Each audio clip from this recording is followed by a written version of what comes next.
আমাদের ডিবিবি বাস্তবায়ন করা হোক, কারণ তারা আমাদেরকে লিখিত, ব্যবহারিক, মৌখিক 3 ধাপে আমাদেরকে পরীক্ষার মাধ্যমে এখানে নিয়োগ দেওয়া হয়েছে। আমরা বিধি মোতাবেক এখানে নিয়োগ হয়েছে। এখানে যেহেতু ডিবিবিতে বলাই ছিল যে প্রকল্পের মেয়াদ শেষ হওয়ার পর আমাদের রাজস্ব খাতে স্থানান্তর করা হবে, তাহলে কেন করা হচ্ছে না? কেন আমাদের দফায় দফায় মেয়াদ বৃদ্ধি করা হচ্ছে? আমরা মেয়াদ বৃদ্ধি চাই না, আমাদেরকে রাজস্ব খাতে স্থানান্তর করা হোক, এটাই আমাদের দাবি। আমরা এই প্রকল্পের জন্য জান প্রাণ দিয়ে দিলাম, আমরা আমাদের সমস্ত সবকিছু আমরা এই প্রকল্পে দিয়ে দিলাম, অথচ আমাদের এখন কোনো ভবিষ্যৎ নাই। আমাদের ছেলে মেয়ে, ছোট ছোট বাচ্চা, এখানে যারা আছে সবার একটা দুটা করে বাচ্চা আছে, দুধের বাচ্চা আছে, তাদের রেখে আমরা আজকে আন্দোলনে আসছি। এই বাচ্চাদের রেখে আমরা অফিস করতে যাই, 6 মাসের বাচ্চা মা বাবার কাছে রেখে আমরা চাকরি করতে যাই, অথচ সেই চাকরিটা যখন সাকসেসফুলি আমরা সম্পাদন করছি, আমরা যখন গ্রামীণে এত জনপ্রিয়, তখন আমাদের চাকরি থাকতেছে না। তাইলে আমাদের ভবিষ্যৎ কি হলো? আমরা এত কষ্ট কেন করলাম? এত লাভ কি হলো আমাদের? আমরা এখন আমাদের ন্যায্য দাবি চাই, আমাদের এটা রাজস্ব খাতে নেওয়া হোক। আমার বাচ্চা না খেয়ে আছে, তারপরেও আমরা এখানে আসছি।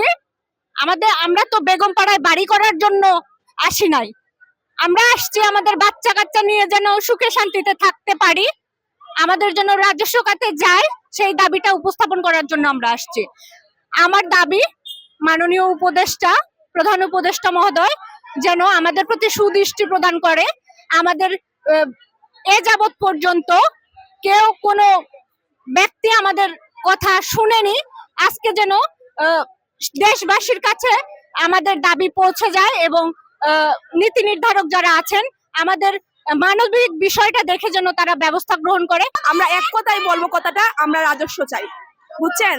আমরা ঠিক 13 থেকে 14 বছর জন্য আমাদের কোনো প্রকল্পের মেয়াদি বাড়ানো হচ্ছে, কিন্তু আমাদের নিয়োগে বলা হয়েছে আমাদের রাজস্ব হবে, অনিশ্চয়তার মধ্যে রাখতেছে আমাদেরকে। এই জিনিসটা আর আমরা পারতেছি না, 13 বছর ধরে আমরা এগুলো করতে পারতেছি না। এই প্রকল্প 2 বছর করে বাড়তেছে, 3 বছর করে বাড়তেছে, 1 বছর করে বাড়তেছে। আমরা এটা সহ্য করব না, আমরা এখন রাজস্ব চাই। আমাদের অনেকের আছে এই চলে গেছে ভাই, বাচ্চা কাচ্চা 2-3 জন হয়ে গেছে, ওনারা যদি চলে যায় ওনার পথে বসতে হবে। ডিপিপি হচ্ছে আমাদের আইন, অর্গানোগ্রাম মানে একটা প্রকল্পের অর্গানোগ্রাম হচ্ছে তার আইন। আমাদের ডিপিপিতে উল্লেখ ছিল যে মেয়াদ শেষের দক্ষ এই জনবল রাজস্ব যাবে, সেইখানে আমাদের মেয়াদ শেষ হয়েছে 22 সালে, আজকে 24 সালে আমরা রাস্তায়। ভাই, অন্য প্রকল্পের সাথে গুলাই ফেললে হবে না। আমরা 492টাই উপজেলায় শুধুমাত্র নারীরা, এই যে 100% নারী অফিস সহ কেউ পুরুষ আছে, তাছাড়া সবাই নারী 100% সেবা দিয়ে যাচ্ছে নারীর উন্নয়নে। জনবল সহ আমরা রাজস্ব চাইতে আসছি, কারণ আমরা ডিপিপি দেখে নিয়োগ নিয়েছি, জীবনের স্বর্ণালী সময় দিয়ে দিয়েছি, আজকে বয়স শেষ, আজকে কোথায় যাব? আমরা গ্রামে গ্রামে, প্রত্যেকটা ইউনিয়নের, প্রত্যেকটা উপজেলার, প্রত্যেকটা গ্রামে গ্রামে আমরা গ্রামীণ নারীদের পিছনে পিছিয়ে পড়া মহিলাদেরকে আমরা সাহায্য করেছি, তাদেরকে যে সরকারি সেবা পৌঁছে দিয়েছি, তাদের দ্বার প্রান্তে আমরা আমাদের সেবাটি পৌঁছে দিয়েছি। সুতরাং মাননীয় প্রধান উপদেষ্টার কাছে আমাদের একটাই দাবি, আমরা এই 13টা বছর আমরা প্রকল্পে চাকরি করতেছি, আমাদের বেতন একই বেতন, সেম বেতনে, আমাদের কোনো বেতন বৃদ্ধি নাই, আমাদের চাকরির বয়স শেষ। এখন আমরা চাই আমাদের প্রকল্প যেন রাজস্ব খাতে যায়। আমরা হচ্ছি তথ্য আপা প্রকল্পের এখানে কর্মকর্তা এবং সহকারী বৃন্দ, আমরা সবাই আছি। আমরা দীর্ঘ 13 বছর ধরে এই প্রকল্পে আছি। আমরা তৃণমূল পর্যায়ে গ্রামীণ নারীদেরকে সরকারি যত সেবাগুলো আছে তাদেরকে আমরা সেই সেবাগুলো নিশ্চিতকরণের ব্যবস্থা করে থাকি। আমাদের যে সরকারি দপ্তরগুলো আছে তারা যে সেবাগুলো দিয়ে থাকে, আমাদের গ্রামীণ পর্যায়ের নারীরা সেই সেবা তো পাই না, বরঞ্চ তারা জানেও না কোন দপ্তর কোন সেবা দেয়। তারা শুধু জানে চেয়ারম্যান মেম্বার দেয়, কিন্তু বেসিক্যালি চেয়ারম্যান মেম্বার তো কোনো সেবা দেয় না, তারা তার সেবাটা নিশ্চিত করে, এবং তারা এই কারণে অনেক হয়রানির শিকার হয়। আমাদের তথ্য আপাদেরকে শুধুমাত্র মহিলাদের, ওই গ্রামীণ সুবিধা বঞ্চিত নারীদের জন্য দেওয়া হয়েছে নিয়োগ, যাতে করে আমরা সরকারি সকল সেবাগুলো, সকল দপ্তরের সেবাগুলো যেন তাদের কাছে আমরা পৌঁছাই দিতে পারি এবং একই সাথে আমরা যেন নিশ্চয়তা করতে পারি। এছাড়াও আমাদের দপ্তর থেকে আমরা যত অনলাইন ভিত্তিক সেবাগুলো আছে আমরা বিনামূল্যে করে থাকি।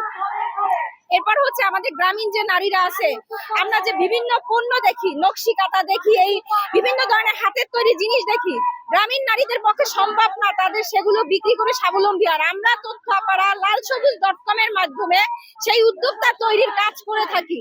তৃণমূল পর্যায় থেকে আমরা মহিলাদেরকে স্বাবলম্বী করার চেষ্টা করে থাকি।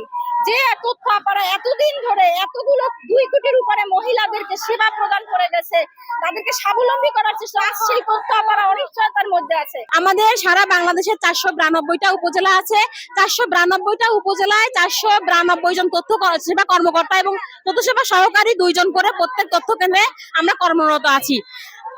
মূলত আমাদের এই প্রকল্পটি 2013 সাল থেকে শুরু হয়েছে। 2013 সাল থেকে 15 সাল পর্যন্ত এটির যে বাস্তবায়ন, এটা হচ্ছে একদম সফলতার সাথে বাস্তবায়ন করা হয়েছিল প্রকল্পটির উদ্দেশ্য।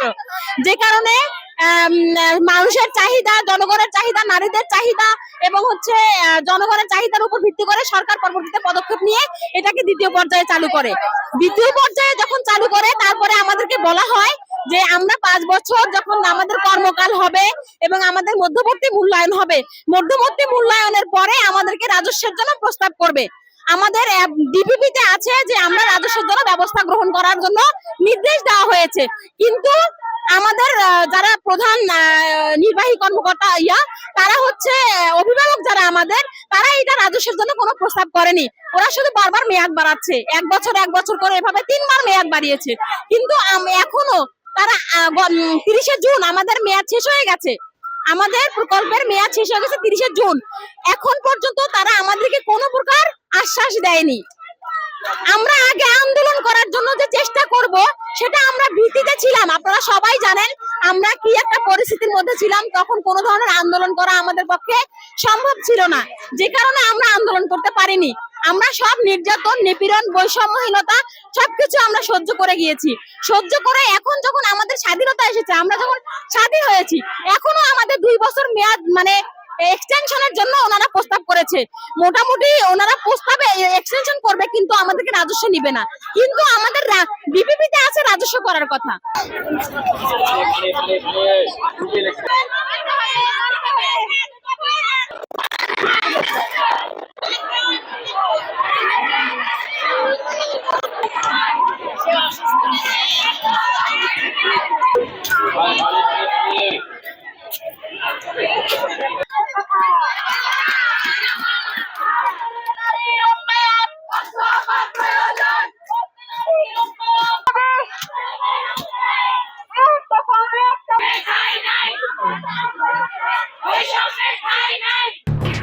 এলো খবরের কাগজ, নিখাত, নির্ভীক, নিরপেক্ষ।